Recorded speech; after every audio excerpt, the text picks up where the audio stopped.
I 35 male cheated on my wife 36. She left without telling me anything. How can I get her back? I know. I'm painfully aware of my faults. I know I screwed up. She and I had something rare, something beautiful. A connection that I thought would last forever. She's still the love of my life. We were together for 10 years, 2 years of dating and 8 years of marriage. We'd built a life together, shared dreams, shared everything, but I made the worst mistake of my life. I cheated on her. It was just once. One stupid, reckless, horrible time. But it only takes one moment to ruin everything. One careless act to destroy something that took a decade to build. I never even had the chance to explain myself or apologize to her. Somehow, she found out. I don't know how, because she never gave me the opportunity to talk to her. I assume she saw something on my phone, maybe a message or a call, but I can only guess. The way things ended, I was left in the dark. It was a normal afternoon, or at least I thought it was. I came home, and something felt off. The house seemed different, empty, quiet in a way that it never had been before. You know that feeling, when the atmosphere is thick with something you can't quite put your finger on. It was like that. I called out for her, but there was no answer. And that's when I noticed her things were gone. Her clothes, her shoes, even her favorite little items she used to leave scattered around the house, all of it, gone. I felt this surge of panic, like my heart was suddenly too small for my chest. I started calling her immediately, over and over, but her phone didn't even ring. It was like she had vanished from my life in the blink of an eye, leaving nothing behind but silence. Then I saw the papers on the dining table. Divorce papers. My hands were shaking as I picked them up. It was surreal. This couldn't be happening. Not to us. Not after everything we'd been through. And then, under the papers, there was a note. Just a few words scribbled in her handwriting. This is what you do with cheaters. That was it. The last thing she would ever say to me. The last connection to her, outside of those cold legal documents, was that simple, devastating note. I stood there in shock, reading it over and over, trying to comprehend what had just happened. The woman I had loved for a decade, the woman I had shared my life with, was gone, just like that. 2 years of dating, 8 years of marriage, and it was over in the blink of an eye. That was 2 years ago now. And still, every day, it feels like I'm living in a nightmare I can't wake up from. Of course, I tried everything in the days and weeks that followed. I called her lawyer, hoping for some sort of explanation, hoping for any way to reach her. But her lawyer was like a wall, cold, unmovable.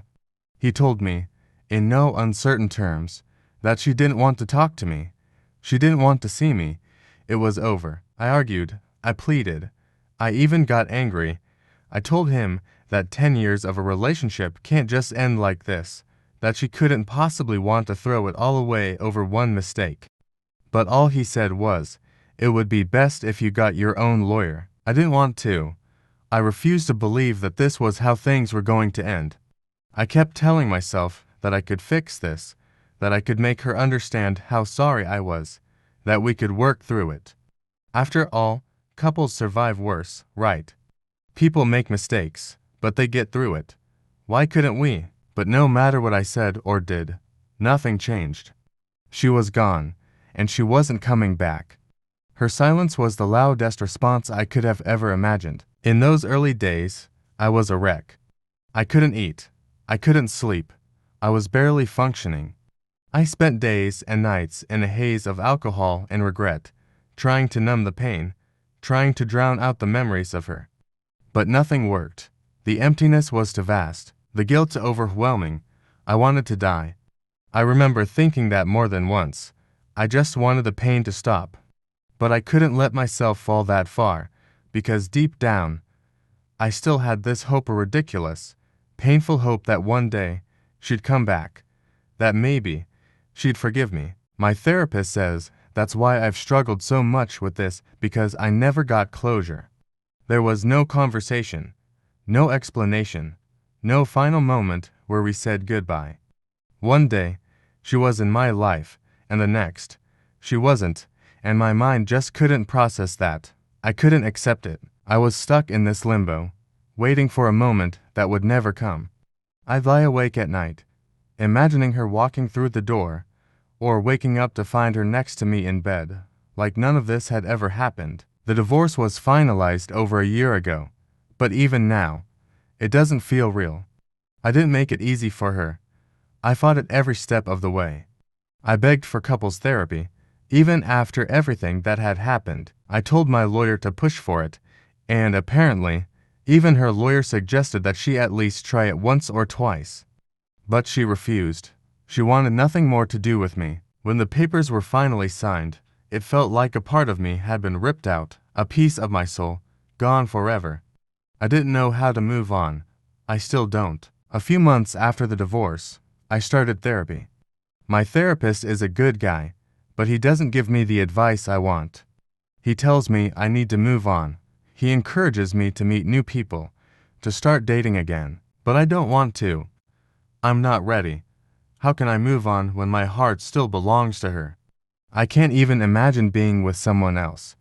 At this point, I'm not even interested in sex. The only thing I want is her. And then, just a few days ago, something happened that broke me all over again. I was having a few beers with my friend, Nick. We've been friends for years, and he's been there for me throughout all of this. We were both pretty drunk, just talking about life, and of course, I started talking about her. I told him how much I still miss her, how I'd give anything just to hear her voice again. And that's when he said it. You need to let her go, man, he said. She's moved on. She's happy now. You need to do the same. The way he said it, so matter-of-factly, hit me like a punch to the gut. How did he know that? How could he be so sure that she had moved on, that she was happy? I pressed him. I started asking questions, pushing him to tell me what he knew. At first, he didn't want to say anything, but I kept at it. I begged him to tell me if he knew something about her. I just needed to know something. Anything. Finally, after what felt like hours, he told me the truth. His wife, Sabrina, had been in contact with my ex-wife for the past year. They were still friends, and apparently, my ex had confided in her. Sabrina told Nick that my ex-wife had moved to Norway. She had met someone else. She had gotten married again. And she was 7 months pregnant. I couldn't breathe. I felt like I had been hit by a truck. My mind went numb. I kept replaying Nick's words over and over in my head. Married, pregnant, 7 months. How? How could this have happened? How could she move on so quickly? How could she marry someone else, let alone have a child with him? For years, we tried to have a baby. For years, we couldn't conceive. I had convinced myself that maybe she was infertile, or maybe it was me. And now, she's pregnant with another man's child. It doesn't make sense. I can't make sense of it. I can't stop thinking about it. All I can imagine is her with this new man, this stranger, this Norwegian guy who came into her life and took everything from me. How did this happen? Did she fall in love with him? Was it just some kind of rebound? Or was it something more? Was the pregnancy an accident? Or did she plan it? I have no answers. I have no way of knowing. Part of me wants to believe that she's not really happy. That maybe she's just trying to move on, trying to rebuild her life in a foreign country where she doesn't know anyone. Maybe she married him for convenience, for security. Maybe she got pregnant by accident. Maybe she doesn't love him. I tell myself these things, trying to hold on to the hope that there's still a chance for us, but deep down, I know that's just me lying to myself. The truth is, she's gone. She's moved on. And I'm still stuck here, unable to let go. I don't even know where she lives now. I don't have her number. Her social media accounts are gone, and her family has blocked me. I'm completely cut off. I'm left here, drowning in my own regret, while she's living a new life with someone else. The worst part is, even now, after everything, I still love her. I would take her back in a heartbeat, no questions asked. I don't care about her new life, her new husband, or even her baby. I just want her back.